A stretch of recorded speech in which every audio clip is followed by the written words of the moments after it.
Mr. Davis, if you would, let's go ahead. Yep. Meeting being sent to a third party. Got that. And Mr. Davis, if you would let me know, you can send me a text, be recorded. There we go. See that? Thank you. And Mr. Davis, can you tell me if we're on YouTube when you're ready to go with that? You can send me a text if you want.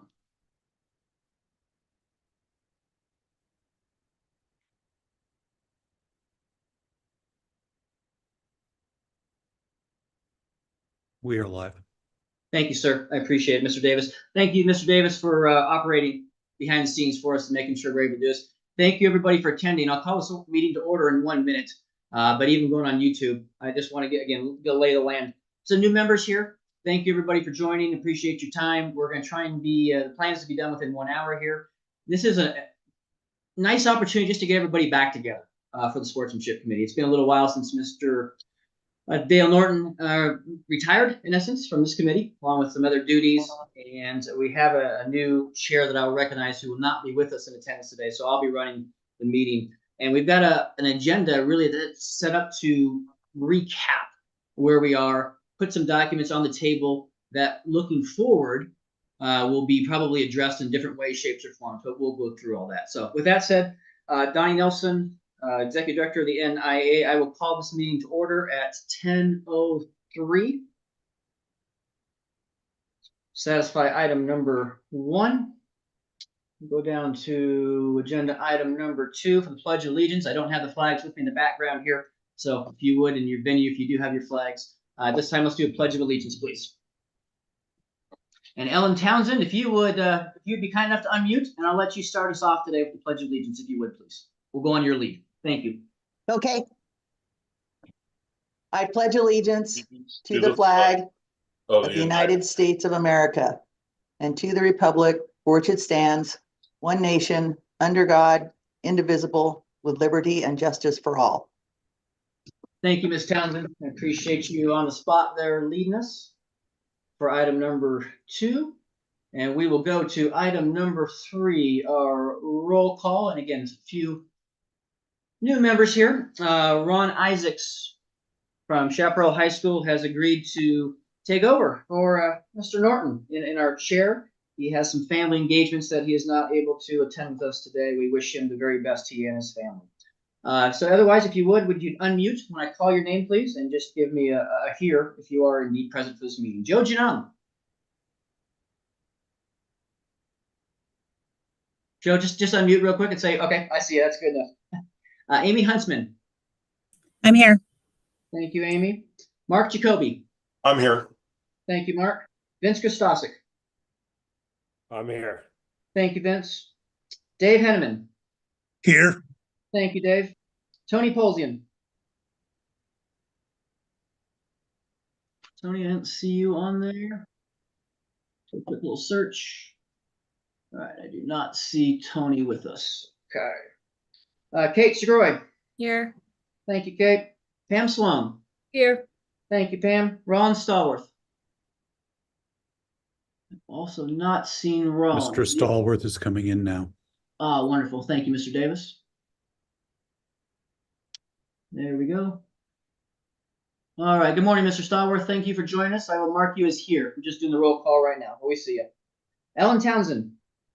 Here. Thank you, Ellen. And then attendees from the staff side of things, Donnie Nelson to me, present. Bart Davis. Here. Thank you, Mr. Davis. And Paul Anderson. Here. Thank you, Paul. Appreciate it. All right. It's nice to get through a roll call. That's through. We'll go to item number 4. And that will be the approval of our today, March 18th, 2024 meeting agenda for the Sportsmanship Committee. Do I have somebody be kind enough to make a motion, please, to accept the agenda as and I'll recommend a flexible agenda as presented, unless there's something somebody wants to add to the agenda this time. Anybody willing to make a motion, please? This is Pam. I'll make a motion that we approve the agenda as well as making it a flexible agenda. Thank you. This is Ellen. I'll second that motion. Thank you, Ms. Townsend. Appreciate your second. All those in favor, aye. Aye. Aye. Anybody opposed? All right. Thank you, everybody. I know it's a little awkward when you do it via Zoom to get acclimation on everybody's eyes on the agenda. Appreciate your time there. And let me scroll through that here. We'll get into our public comment announcement. I will read this here. This time provides an opportunity for citizens to address the committee about any matter not on the agenda. Items raised during this portion of the agenda cannot be deliberated or acted upon until notice procedures of the open meeting law have been complied with. Should a member of the public wish to speak on a matter not listed on the agenda, it is asked that said person please complete a public comment card and submit to the president. In this case, it would be the chair. Prior to the opening of this item, a limit of 3 minutes per person and/or 5 minutes for the spokesperson of a particular group may be imposed. It is requested that comments be directed to the committee as a whole. Comments that are determined to be irrelevant, repetitious, offensive, inflammatory, willfully disruptive, or deemed to be personal attacks will not be permitted. We do not have any attendance in the NIAA office. I've also just checked text messages and emails. There is no public comment to this meeting received via this office. Anybody else out there receive anything that might be auxiliary from this office? Checking for yellow hands, don't see any. All right, with that said, we have none.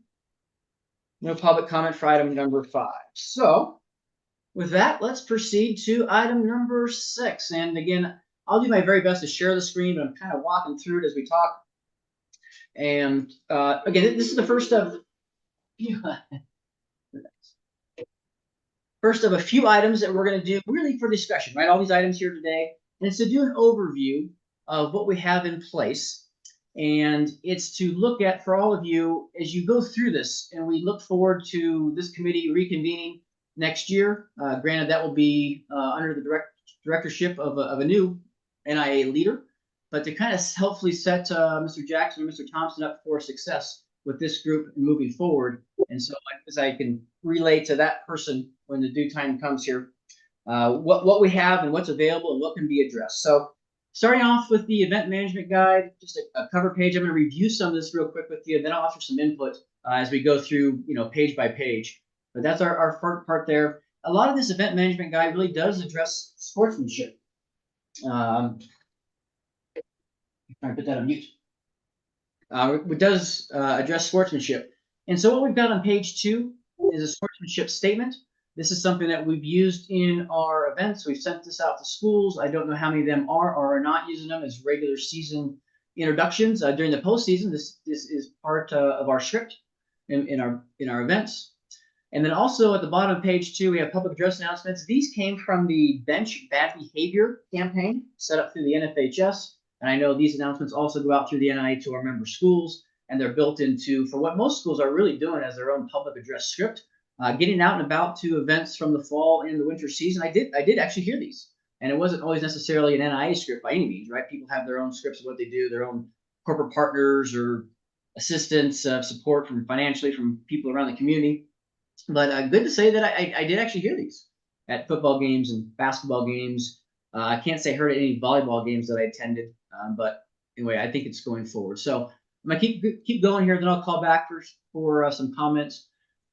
With regard to page 3, I wondered with this page 3 here, if this is something that this committee might want to help direct staff, and I know it'd be a funding item going forward, so that's a whole different scenario, but to certainly discuss with the next executive director, is this something maybe we want to create posters and give to our schools? Is something the NIA should possibly look at the budget and pay for? Is it something we might ask our schools to invest their own resources to possibly create posters about respect and how it's defined here? If I think about a poster, obviously there's a whole lot of words on here for each representative letters, and so maybe it doesn't really fit on a poster. But anybody want to raise a hand and provide some guidance as to what we could, or maybe not worry about this particular page?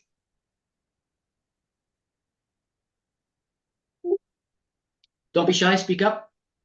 I will tell you, Donnie, on the athletic field, I think something like this posted on the fences as spectators come in, or as go on the playing fields around the high school football fields. This would be pretty cool, actually. I don't think none of this is translated out to the fans walking in, nor the players taking the fields. Thank you, Mr. Jacoby. Appreciate your comments.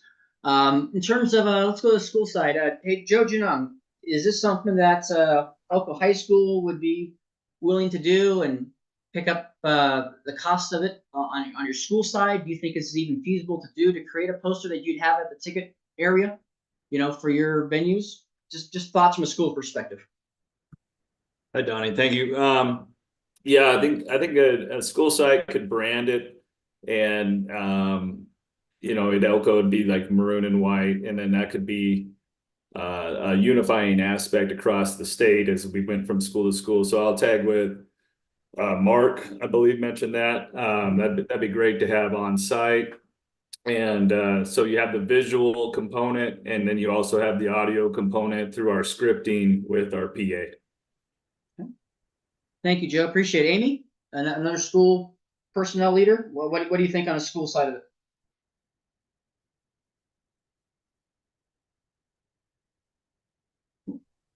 Hey, Donnie, this is Tony at Foothill. I think it'd be pretty easy to do, actually.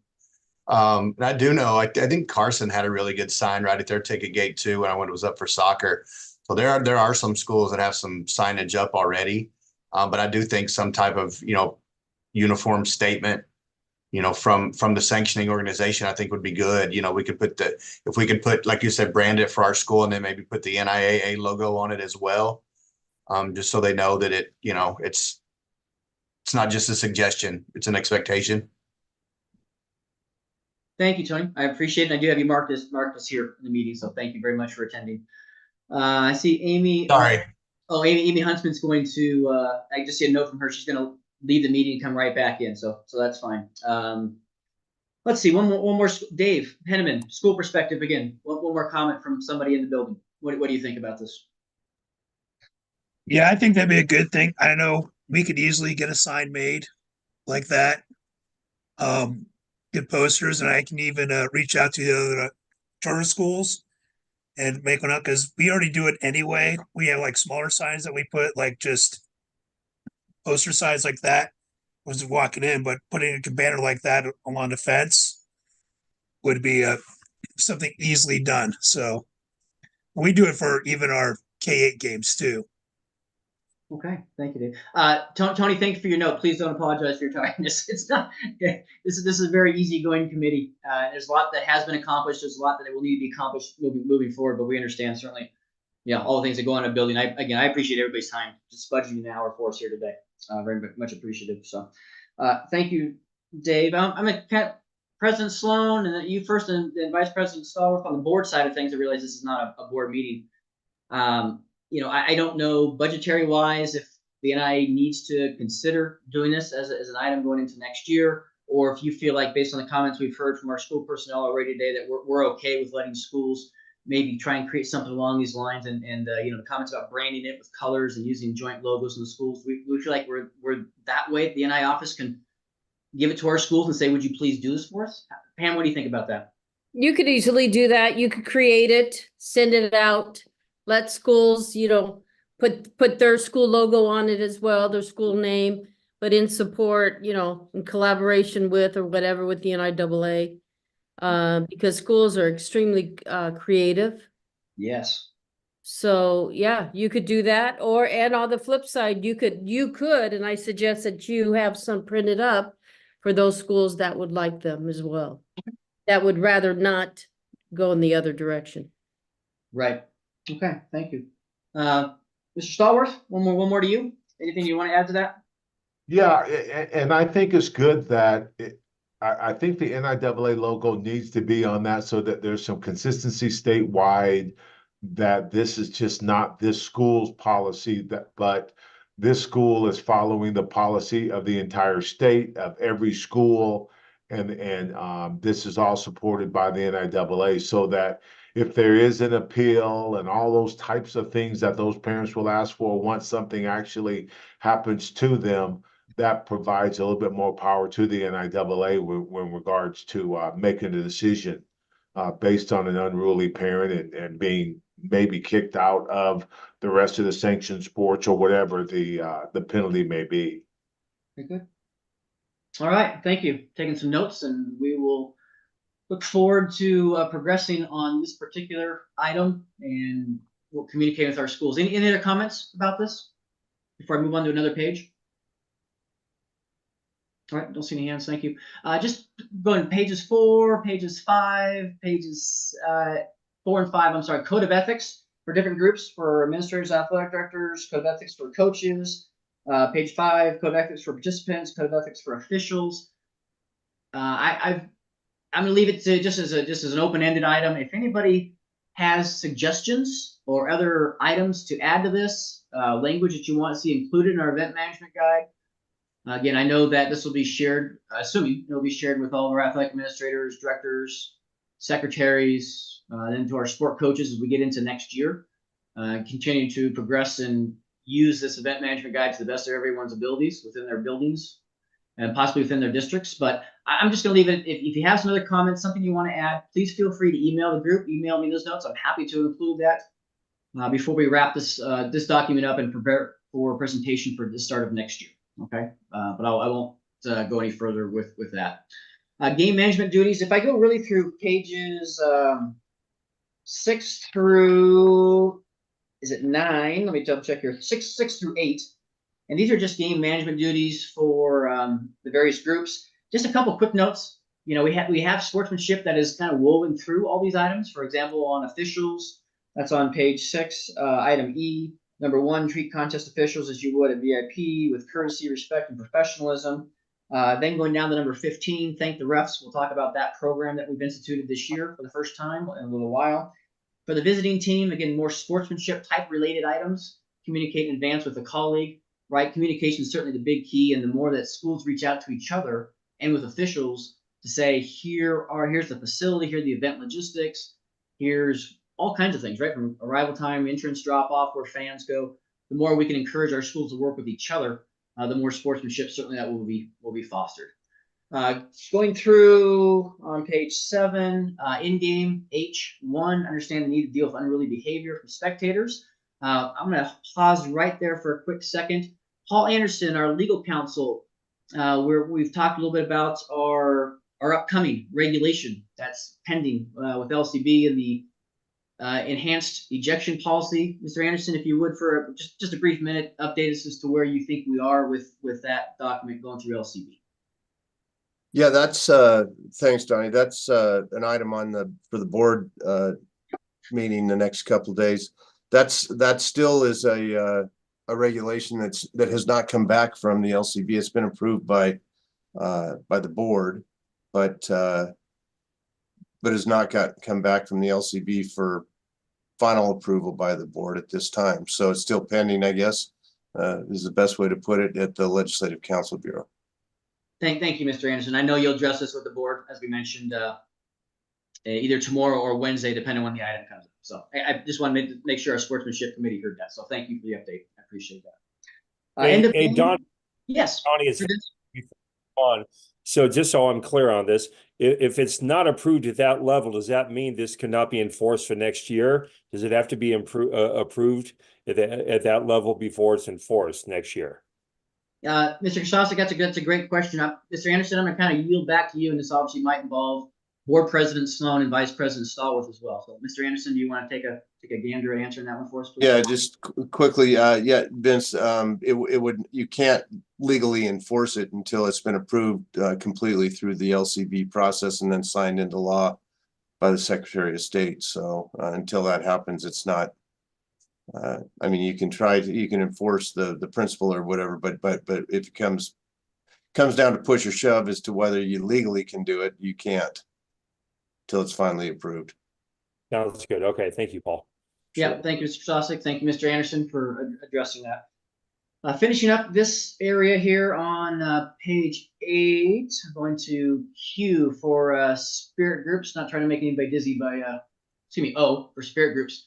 You know, one of the biggest things that we've addressed, and Deb Dowdy, as our spirit coordinator in the state, that she did a wonderful job of in her meetings, was addressing spirit and leaders and within the cheer and dance teams. And I know I attended a couple of those meetings with the spirit coaches and trying to get them to understand that their student performers really have a lot of influence, you know, with their fellow students in the stands about how sportsmanship goes. And I know that we'll continue to push that role on a bigger level with spirit groups under O and number 1. So I just wanted to bring you to that attention and let you know that our spirit coaches really are, I think, understanding and grasping what Deb and I have tried to implore to them, that they make a big impact on the environment and atmosphere and event. So just going to finish up this section here, going through the last couple pages.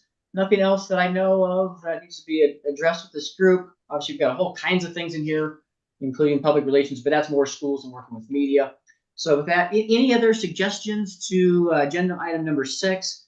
If not verbally, I'll open that up for a second here. Certainly, again, I'll ask that you please send recommendations for additions to language in any of those sections that you're welcome to do. But any other follow-up comments to item number 6? Okay, I don't see any hands raised, so. All right, thank you, everybody. We'll move on then to agenda item number 7. So the Officials Appreciation Week, something that credit to Ellen Townsend and working through Vince Christosic and then through our office with Mr. Biesmeyer as well, and creating something that was new and different and trying to foster that kind of relationship between coaches and officials in particular, but also then trying to convey to the fans in the stands as to what kind of behavior we want to see towards our game officials. Ms. Townsend, if you would, do you want to give us a very brief history recap of how this document came about and some of the highlights that are in it, if you would, please? Sure, Donnie. Ellen Townsend, officials liaison. This started, I don't know, probably about 1.5 years ago. Vince and then Mark Jacoby also. We worked on this and got different ideas from different states and put this together, and it has a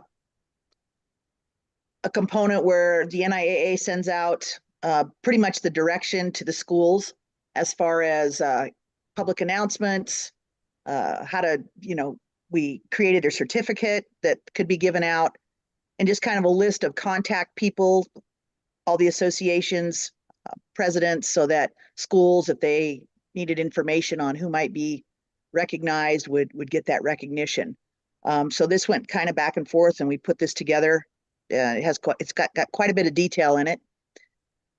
The first Fall Officials Appreciation Week was last fall, October 14th to the 21st, I believe, and it was actually pretty good. A lot of football, soccer, volleyball, those that I'm aware of. I mean, there could have been tennis as well. I'm not sure on that. We're given recognition at various games. Pictures were taken. A lot of these schools gave officials, gift cards and thank yous, and created their own special kind of branding and flowers and just an assortment of things that were given to the officials. And I think that was greatly appreciated by the officials, by the way. Mm-hmm. Most of them had no idea it was coming. So it was a good surprise for them. And then we had it again in the winter. It wasn't quite as well. I don't know if the word didn't get out there or what. It wasn't quite as well. It really didn't come off as great as it did in the fall.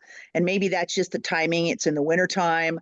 I know wrestling, because sometimes they only have 1 or 2 home meets, that kind of, curtailed their ability to recognize some officials.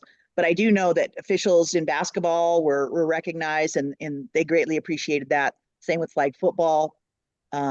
Wrestling did have some, but I just know that, that's probably something we need to look at to adjust the week, so to speak, for winter.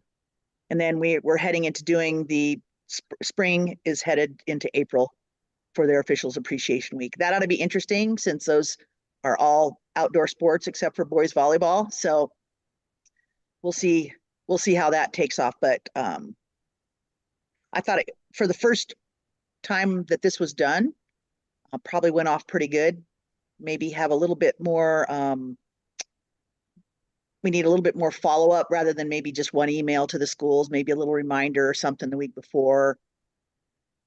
And then remind them again that if you don't have any of those home games, you can do it at any point in time in the season, as long as, up to your schedule, so to speak. So I don't know, Vince was on that group, and Mark, maybe they have some other thoughts they want to share. Yeah, Thank go you. ahead, Vince, and then we'll switch over to Mark. Well, let me just, if I could just add one more thing. We're working on next year's dates, the weeks for the fall, the winter, and the spring. And we hope to have that out pretty soon once we kind of go through that. Thanks. Thank you, Ellen. Go ahead, Vince. Yeah, Ellen, good recap. I'd have to say, Donnie, probably half or less than half of the Southern schools participated, but the schools that participated, and I know Amy, you're on the committee here at Pahranagat Valley, and you can talk briefly, but the schools that participated did a great job. Like Ellen said, schools got gift cards. They made special recognition. They had cards signed by the players and the coaches. It was great. The schools that participated did an excellent job. But Ellen, as you said, I think there probably needs to be a little bit more communication instead of just what we did. We had the one email that went out.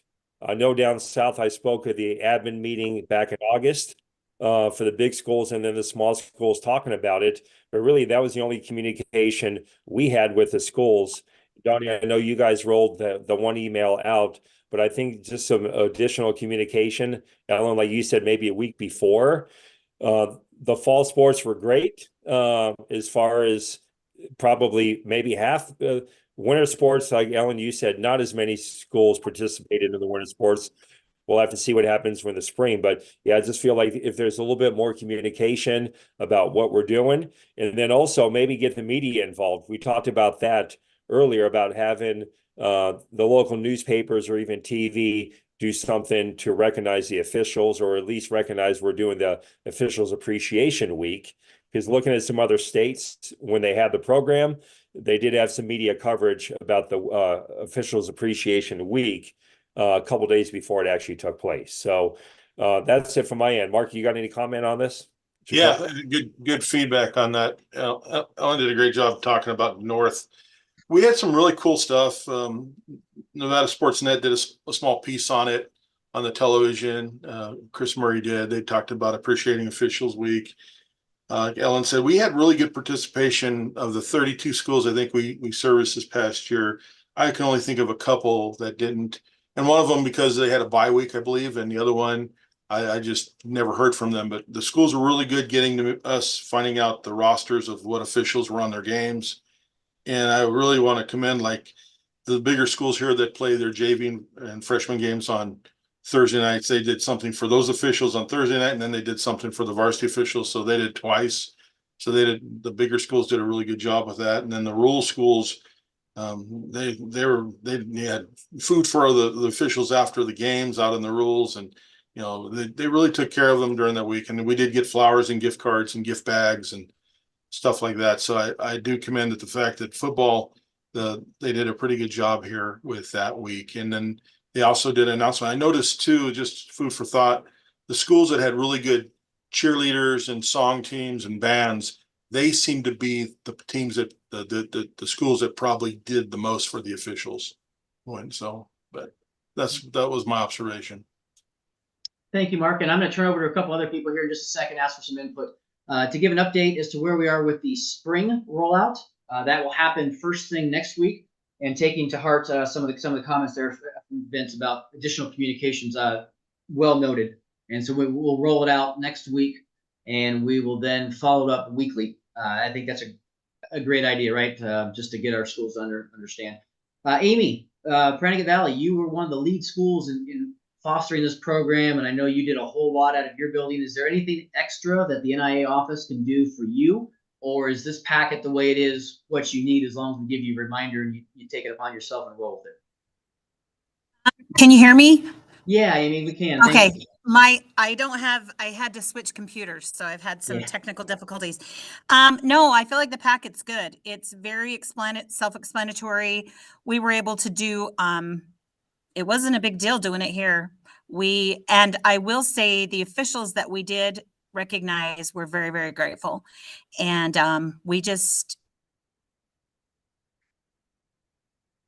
I let the teams kind of decide what they wanted to do. And if the coaches weren't super willing, then I stepped in and did it. We made sure we took pictures.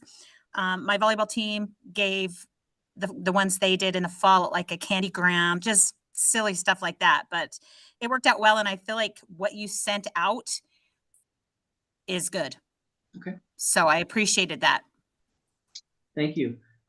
Dave, I know you did a whole lot of work within the charter schools and you helped communicate that through your meetings.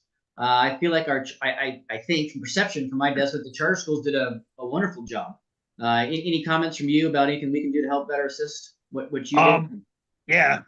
We did that. We did like gift cards and stuff, but we started doing things like over Fitzsimon's idea of like after every game, like I go to the concession stand and like just tell, hey, I need like 5 hot dogs sent to the officials locker room for volleyball. We give like all the officials like hot dogs. Basketball, hey, can we get 5 hot dogs and soda, and like treat them like with anything they need. At halftime, we've been starting to feed all the officials too. So we just took that one day.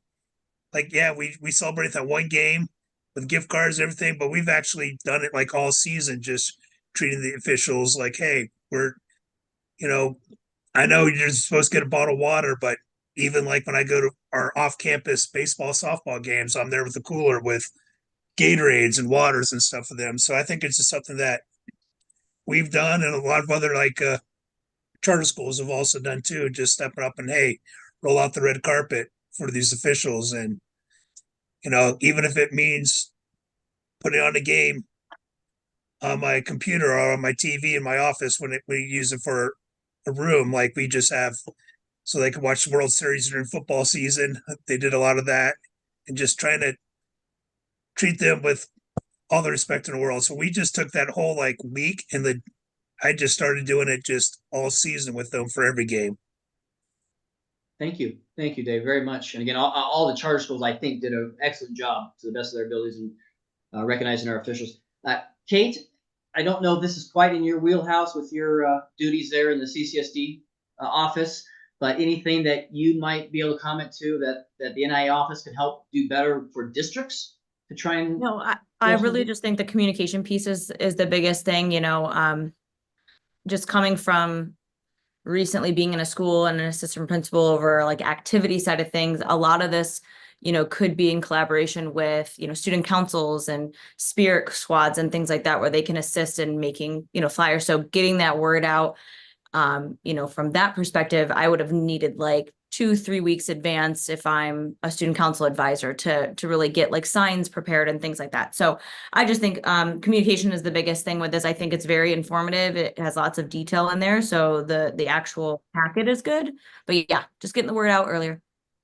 Thank you, Kate. And I'm going to hold that thought about involvement in student councils and spirit groups. I'm going to address that in our last item. I'm really happy you brought that up. It'll be a nice segue here when we get to that in a few minutes.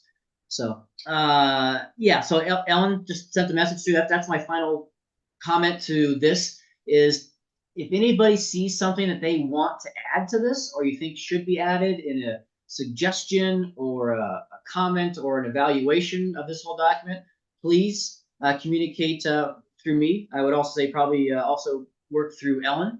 I know Ellen will certainly work through, Vince and Mark and on all of our other officials and presidents and chapter presidents, etc. So, Hey, yeah, go ahead, Vince. Before we move on from this part, it wouldn't be a bad idea to, and I know it's in the packet, to encourage photos from the schools. Amy, you did a great job with your photos with the entire team and the coaches with the officials, and then have a central location to put the photos where other schools can go on and see what other schools are doing. Because the photos we received are great. We only received a few photos though. But I would say the schools that are doing something, take a photo with the officials, Amy, like you did with the coaches and the officials, and have a central location to put the photos, post them. I don't know, Donnie, maybe on the NIAA website with a link, but I feel like the more schools that see what other schools are doing, it's going to encourage more schools to participate. Vince, that's an excellent comment. Thank you. And you know what? The first thing I wrote down is get Playfly and Brady Raggio involved in what they do in operating our social media sites. Need to that's a perfect task for Brady, and I will speak with him when we get done about looking forward to next year being able to, into the spring season, about being able to collect that and using him as a resource and having him post that, because if anything, he could probably tie it into some kind of an odd sponsorship as well. I would think, right, for the sportsmanship aspect of what we do in the packet itself. So thank you, Vince. That's excellent. Any other comments before we leave item number 7? Hey, Donnie, this is Tony. Yeah, Hey, hi, Tony. just a thought, and I don't mean to be Debbie Downer here, but it looks like all these official appreciation weeks are more toward the end of the season. I'll be honest with you. Those run into like senior nights and things like that. I don't know, because every day is CSM day or school police day or school health officials day, right? So I don't know if that's a mandated week or if there's a way to maybe move it earlier in the season so that we don't run into those end of the year things that pull our focus away from that. I mean, these senior nights, depending on where you are big deals. So that might be something to consider, is to move it more toward the middle of the season rather than the end, just so that more focus could be put on it. Tony, that's an excellent comment. And I know Ellen heard that because, again, Ellen and a few others are working on dates. Yeah, there you go. Ellen, the comment about drafting weeks for next season. That's taken to heart, Tony. And you're right. We don't want to trip over what schools are doing inherently within their own programs and their events. That's a great comment. So I know Ellen heard that based on her comments right there. So thank you very much. Great suggestion. I wrote that down as well. Hey, Donnie. Yes, this is Ellen. Just one kind of a comment about the weeks. I've gone out there and looked at Washoe County School District and Clark County School District calendars. So we try to stay away from fall breaks and spring breaks and and things like that. So and same with winter breaks for everybody. So again, trying to put out a few different options and making it a little bit earlier with the idea that if they can't do it that week, they can always have plenty of time before the end of the season to plug in their officials appreciation day. Yes, thank you. There we go. Thank you, Ellen. Great follow-up. All right, anything else on number 7? Okay, and I'll flip through real quick here all the other things that are in the packet. Again, you have it to look at. There's a certificate of appreciation, all kinds of suggestions and things to do. So it's a pretty marvelous creation. I'm proud of what we did as an association with that. Let's go to item number 8, if we would, please. And this is the Sportsmanship Manual, and there are numerous pages that are associated with this packet. And what you have in this packet is the most up-to-date model, and really, thanks to Ms. Watts in our office for spending quite a bit of time in getting rid of some of the stuff that was irrelevant and updating some of the other dialogue that's in here. So what you have is a draft on this. This is something that I want this committee to have, be cognizant of at your, and I use this tongue in cheek, right? Because I understand what your duties are within a building and how gracious we are for you volunteering to serve on our sportsmanship committee. In due time, if you would spend some time going through this packet, and when Mr. Jackson, Mr. Thompson arrange the next meeting, the sportsmanship committee, assuming it'll be sometime at the beginning of the next school year, to be able to come back and say, you know what, can we please make some suggestions? Can we please make some changes? Or maybe we don't need to do in this packet.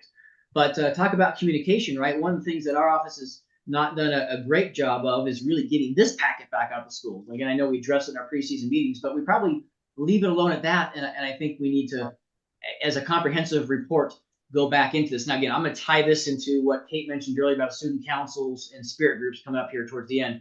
But again, I just want to make sure you have this with you. You can see some of the things that we've updated. It's pretty simple language change, but there have been some things that have been deleted that even don't show in here with red line strikes that are almost irrelevant. There's also been some things in here that don't show in blue that we have already added in here for this document. But I want to turn this over to all of you at your convenience, whenever that might be, to just spend 5 minutes in it and say, you know what about this? What about deleting that? What can we do to change the wording here? And even to the degree of, do we need this? Do we condense it? Do we expand it? Do we tie it into other things? Again, it's a very, very open-ended comment on my part, but just again to let you know that you all have this. Hey, Donnie, this is Pam. Yeah, Pam, please. I don't understand why we have to have two different documents, the NIAA Event Management Guide and this guide. I think we could blend the two together. I think it's relevant because I think you have some redundancy between the two. This document has been around as long as I have worked for CCSD. This is really archaic.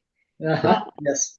I think there's a lot of good information, some suggestions, but I would like staff to take the time to bleed the two together, because the last thing schools need are additional documents. So, yeah, I really would like, again, for staff to merge the two together. Yeah, Pam, thank you. That's actually kind of what I was indirectly referring to. You're spot on.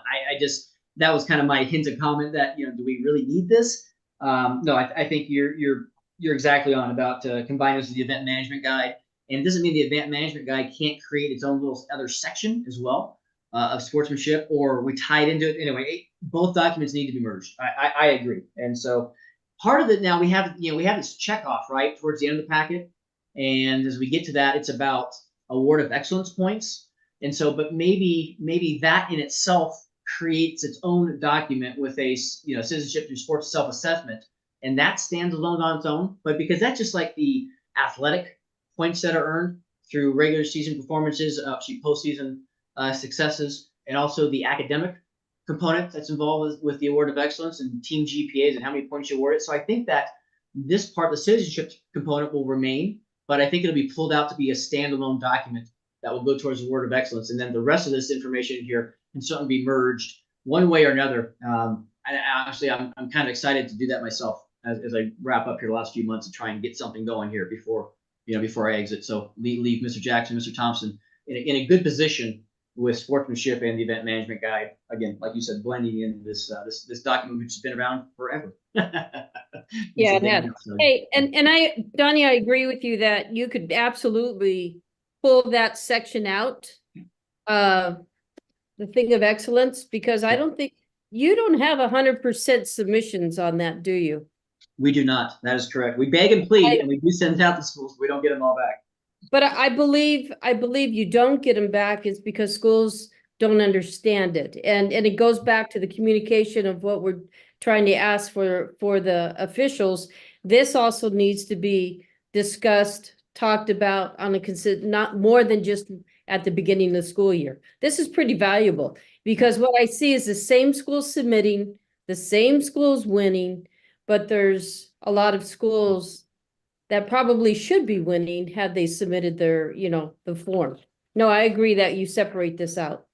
Thank you. Yeah, you're right. Certainly a school that does submit it, they're giving up the possibility of 1/3 of points within the award of excellence. And you don't do that, you don't have a chance to win. And that's up to the schools, but no, points taken. Anybody else on item number 8 in this booklet? I think we've got some good direction to move forward with this thing and revise it. All right. Let's go then to, I was going to skip through a whole bunch of pages here. Like I said, I'm not trying to make you dizzy as I go through this. Don't watch the screen for a minute. Here's the part of that reforms and self-evaluation. Go guidelines.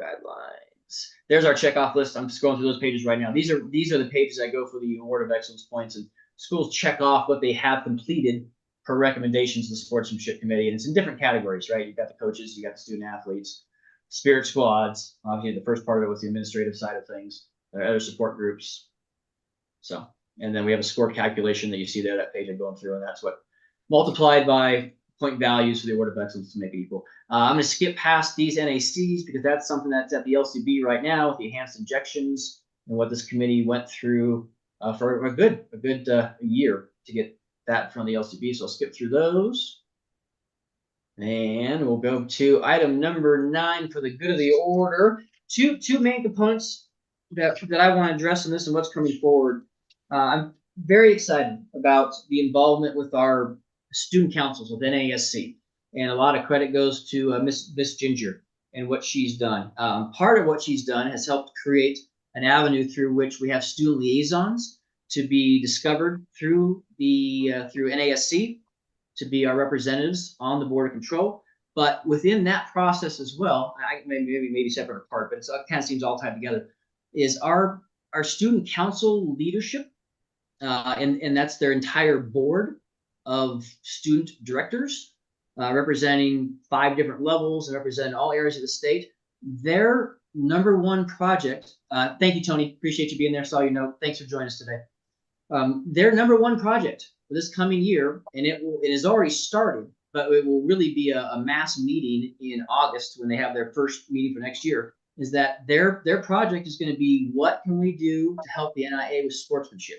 And some of the thoughts that are out there right now are creating a statewide NASC document with cheers, suggested cheers, positive cheers, things that spirit leaders can do, from cheer and dance captains, meeting with other schools to meet at midcourt, meet midfield, do a pregame sportsmanship announcement when they're all out there as well. Also along the lines of the student council president, vice president, whoever, secretaries at each school, getting together with their fellow students at the other school in a pregame scenario and doing some kind of a pregame meeting.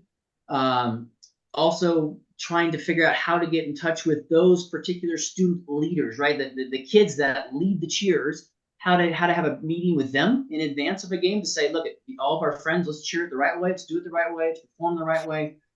So it's a very open-ended item, but it is a major project that our student council people are going to really get after it. I'm not saying that coming out of August in their very first meeting, they're going to have this packet ready to go. That's not the case. It's going to really take a good half year to a year to get it accomplished. But just having the involvement of our NASC leaders, particularly Ms. Ginger leading the way, and all of our, I think on the NASC leadership board, if I'm correct, I think there are 16 students that are on that board. I'm just trying to count as I'm looking around the table real quick, imagining them. I think there's 16. Anyway, it's going to be pretty significant, and I look forward to working with them, transitioning, as they get ready to next year, and certainly being able to help Mr. Jackson, Mr. Thompson know there's a real avenue for our student councils and making sure they're set up for success with this. So that's part number one. I'll come back to everybody here in a second. Part number two is that I want to show you all what exists from our soccer officials, and trying to figure out where we put this. And the suggestion was to start with the sportsmanship committee. This is going to be perhaps a process that could go quickly, or maybe it takes some time. But if you just pay attention just for a minute in your packet or here online about proposal for change to the soccer ejection policy, and our soccer leaders would really like to see that it's almost the soft red mentality, soft red card mentality, to go back to that, and that a dismissal in terms of looking at as fouls in a basketball game is not necessarily the basis for an ejection, which would not just be a one game coming up, but it'd be a 2 game, and trying to solve that. Vince, I know you've worked with Joe Oberndorfer a little bit on this. Where do you, I don't want, again, I'm not trying to put you on the spot here, but what's the feeling within the SNOA in particular about this proposal, and going forward at some point to the board sooner than later to say, yes, we want to look at a soft type of red card and a minimal type of disqualification rather than an ejection? Vince, if you would. Hey, Donnie, thank you. Joe Orbendorfer, Joe, I think you're on Zoom. You want to touch on this from SNO standpoint? He's not going to be able to, Vince, because I don't have the code to him. So maybe he can text you real quick, or you can call him on the phone and he can chime in. You can hold your phone up to the microphone, but he doesn't have the Zoom, so he wouldn't be able to join that way. He's just on YouTube. Donnie, I'm actually here listening. Oh, there you are. Look at that. All right, Joe, go ahead. Yeah, tell us a little bit about this proposal. So with talking with Chris up north and with talking with Vince, we don't want this to be called a soft red rule in any way. And the revision to this would be, is what we're looking at is, unlike other sports where you get 5 fouls, we'll use basketball as the example. You get 5 fouls and you're removed from the game. You're not ejected. Whereas in soccer, we could have 2 hard fouls. For example, you could have a tactical foul and the player receives a yellow card. That player could already be sitting on a yellow card for having had jewelry for a second time.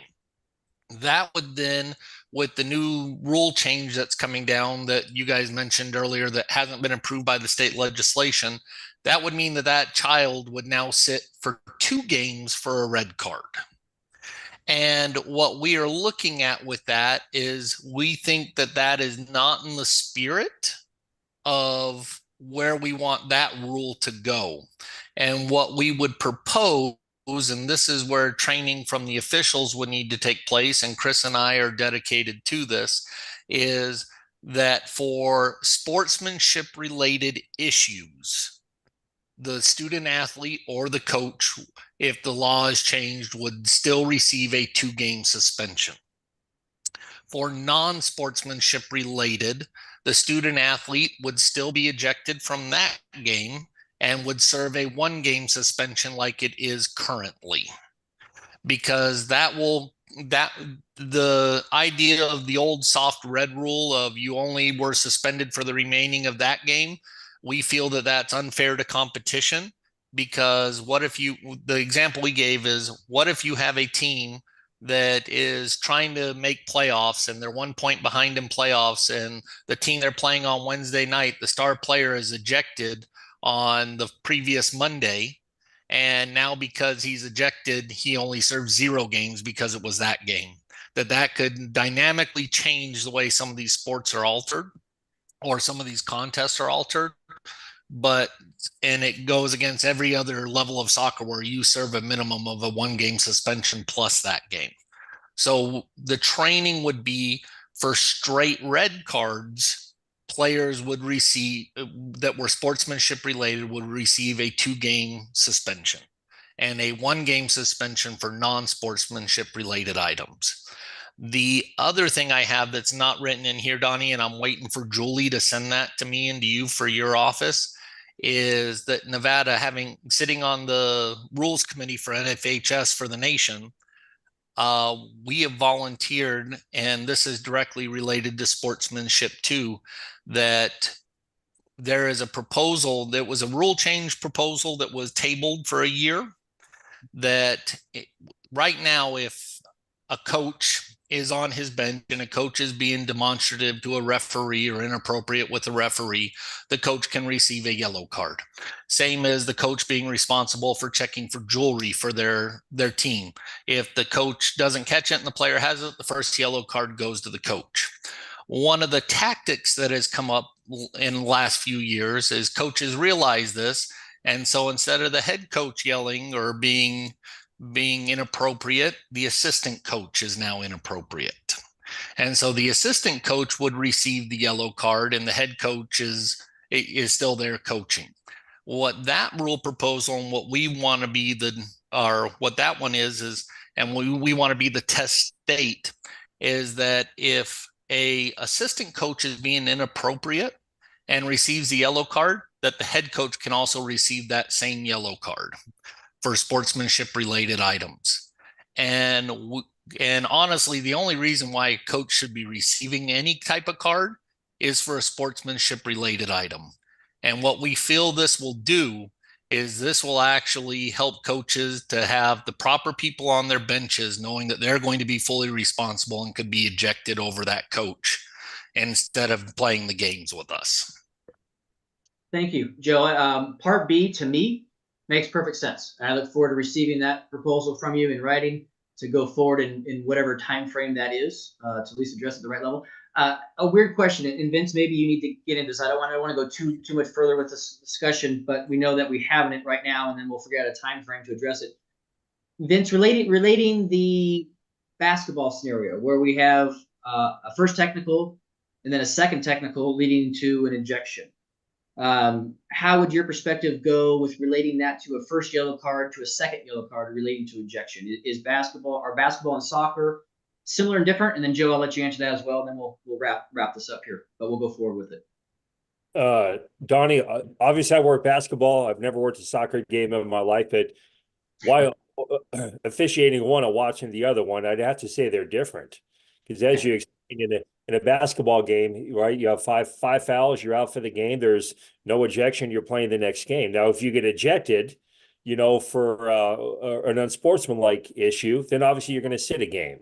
But going to the soccer issue, Joe's got a point with, if you look at the number of soccer ejections compared to any other sport, soccer probably has more ejections than every other sport added up. So that's got to be addressed at some point. And I think what they're proposing here would, I think, curtail some of these ejections in soccer. Okay. Thank you. All right. I appreciate it. So again, that's just more to Joe, as those questions come in to me, to try and understand what the perspective is with relation to soccer compared to other sports, right? And you know that. So the prime example is like the technical fouls. I can get 5 fouls in a basketball game, and I'm done for that competition, but I'm not going to be suspended for 2 games as a student athlete. Whereas if I get 2 technical fouls, from what I understand with basketball, then yes, I'm going to be suspended for the 2 games for those technical fouls. That would be the equivalent of the same. Where soccer will have to train our referees on this is, for example, if the kid's already sitting on a yellow card and he commits another foul, that would be a yellow card offense. Then it's a second yellow card and a red card. Whereas if the child is already sitting on a yellow card and for a foul, but he looks at the referee and says, "F you, referee," then it's not a second yellow card. It's a straight red card ejection, and he'll serve 2 games because it's a straight red card. Thank you. I appreciate that explanation. Very good. Joe, I look forward to you and to Chris, and I know he's stepping away from the NIAA side of things, but collaborating on this and getting back a more specific proposal for part A and part B. Okay? We look forward to that. Will do. Thank you, sir. All right. Anybody else for the good of the order? Item number 9. Any comments, suggestions on any other topic before we wrap up today? Hey, Donnie, this is Pam. Just a couple of things going forward that I would ask for. Okay. If we could ensure that previous meeting notes are included. I know the last meeting that we had was April 12th of 23. But just like our board packet, it would be nice that the previous meeting notes were included. Okay. I would also like to ask that we have a conversation about bench clearing. Because it is concerning that, let's say it's the last game of the season, a team knows that they're not going to make it. Yeah. They create chaos, both sidelines clear. We need to re-entertain that regulation, if we would please. And I know Yes. it to come from this group. I would also like to see that every time we reconvene, just so like Joe spoke and we talk about ejections, is that we have an updated list statewide of the ejections. That way we have a visual of what we're actually looking at. And I do believe it's time that we take another look at soccer as well. That is all I have. Yeah, those are just my recommendations going forward. And I would also like to ask that if we are going to look to go in a different direction with soccer, and I know that is a hot topic, it's a hot topic at every meeting that I have because of what Joe said in the same example. Hey, Pam, in basketball, I can get 5 fouls. In soccer, I slide tackle twice and it's, not really flagrant. I know I shouldn't have done it the second time, but I get technically ejected. And I know that administrators down here would just like that for the kid to either sit for the remainder of the game and get to play. I know I also asked at the last board meeting that staff, the NIAA staff, look to see what other states have done, and I'm not sure if that has been taking place. Sorry, I'm going to address the last one real quick, and we'll wrap it up here. Yes, we had our winter meeting in January in San Francisco at the national level. Sportsmanship was a topic, and nobody has answers, it seems like, to anything at this point. We're all over the map with all kinds of what people do with packets and rules and regulations, and they heard about our progressive with the enhanced ejection policy. But anyway, that will be certainly a topic. But I got your notes. Thank you very much about including notes from the previous meeting. I'll look for those April meeting minutes. Next meeting about bench clearing, being on with this group first, and then updated list being a standing item for this committee with the ejections, because that's easy for us to do out of our office. My final parting note is, with state basketball, it was interesting, the dynamic, and I don't know if this is just a small school, rural area thing compared to a large enrollment school, metropolitan area thing.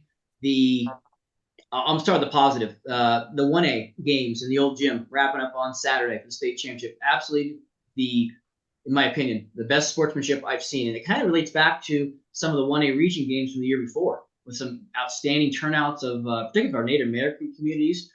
But I remember being in North Valley's walking away last year in a region championship game going, that was the absolute best game I've ever seen. Not because of the way it was played, just because of sportsmanship. Never heard one negative iota about anything at officials, at another player, another coach. And again, I don't know if just the communities. Same thing this year. Wrapping out the old gym, those 1A finals were just absolutely wonderful in the environment. It was so happy and pleasant to just let the games happen.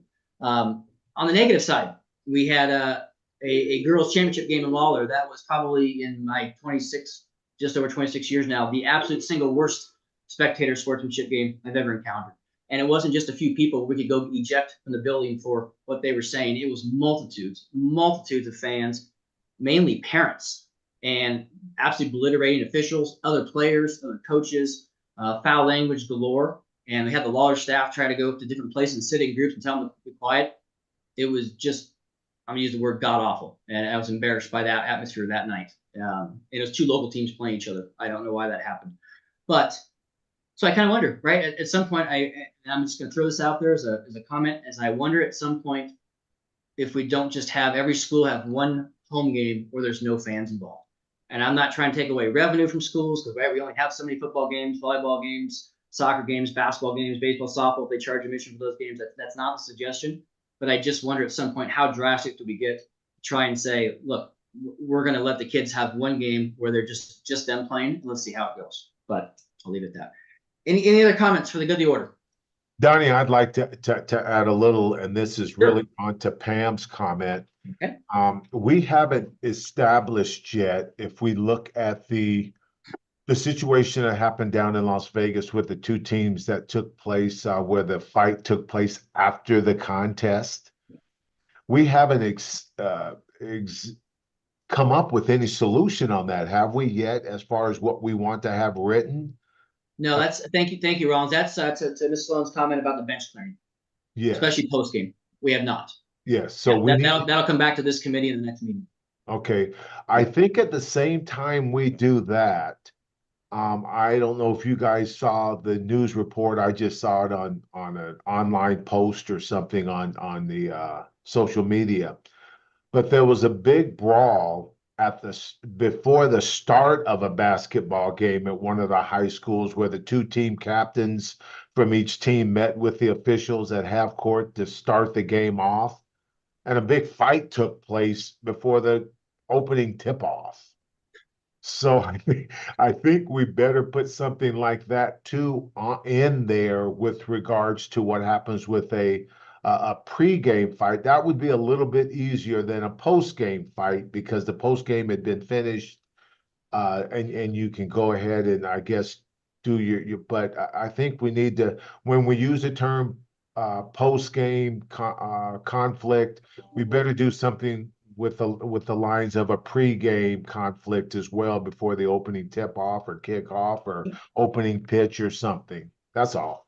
Yep. No, thank you. Well said. This committee will have some work ahead of it with regards to our entire bench clearing rule, pregame and postgame. So, thank you very much. All right. Any other comments? Let's see if I see any hands raised. Donnie? Yes. Is that Ellen? Donnie, Ellen Yes, there you go. Townsend? Okay. I know we alluded to this at the very beginning when Mr. Anderson gave us an update on that ejection policy about it, hasn't come back yet. My concern is like where we headed next year if this policy isn't back. I know I'm familiar with the Spanish Springs at Galena basketball with a parent coming on the court and trying to have a decision on what happens to that parent. So I don't know if this is down the road on the NIAA board's agenda to, what if this doesn't come back? What type of policy, does this go back to the school districts or to the leagues to agree on this is what we're going to do? Can we do that, or where will we be? Because I can see different penalties for different parents being applied, whether it's one game or they're trespassed in that school district for the season or whatever. So that's just kind of my concern is where are we going with, what's our options should this policy continue to get delayed at the LCB? Yeah, thank you. And without putting Mr. Anderson back on here, I will, obviously, as he mentions where we are in that agenda item, I'll also have Russell Fecht, who will be in attendance at our board meeting representing the superintendents. He and his colleagues have had many discussions about this, so I'll let him make a comment too during the board meeting of where we are until this actually gets adopted. Okay, I'll let them comment on it. Okay, I guess then I have one last question, or just I know that not every school has school police on their site during a contest. What role does school police play in breaking up a fight on the basketball court or football field, or, you know, can they do anything? I mean, usually there's only one or two of them, and maybe one. You know, what is their kind of their responsibility, or Well, other than just a presence? Ellen, I think that's a gigantic question. It's not one that and I can answer in the NIAA office. I do not know what the authority is or isn't of school police at games. Well, anyway, that might be more of a question for Mr. Stallworth or Ms. Sloan, representing district offices. Maybe I think, Ellen, that might be a question not for here and now. I think that's a gigantic item of what can and can't be done. I think that might be something for the future, or it might be something that you can certainly ask both of them, you know, sort of offline at our board meeting. Okay. We have some discussions, and maybe Donnie? it's a different item. Yeah. Donnie, this is Paul. Yeah. I think that's a pretty easy question. I think school police are there to keep the peace. And if something breaks out on a field or a court or whatever, they have full authority to do whatever they are empowered to do as peacekeeping officers in that jurisdiction. And so make arrests they can make. I think they can do all sorts of things. You guys, this is Pam. Paul is absolutely right. Police officers basically intervene, and they'll tell you we intervene when the law is broken. Like, they're not going to tell this group of parents, please go sit down, or these kids, oh, you're being loud, da da da. That's the responsibility of the school. But in the event of a fight, disruption, things like that, absolutely, police officers must intervene. That's the responsibility. Thank you very much, both Paul and Ms. Sloan. Thank you. All right, Ellen, did this help your question then? Again, I didn't know how far we need to go into that today. So. No, I think that covered it pretty well. Thank you. Okay, thank you. All right, anybody else for the good of the order? I think we've got some good items moving forward. We'll go to number 10 then. Public comments here, and I will check. Let me stop share real quick here with this. I don't need to see that. Let me get into. See if there's anything in my inbox real quick here. I haven't seen anything on my phone come in. Nobody's contacted me. Nothing in there. Anybody else have any public comment that's come into any of you?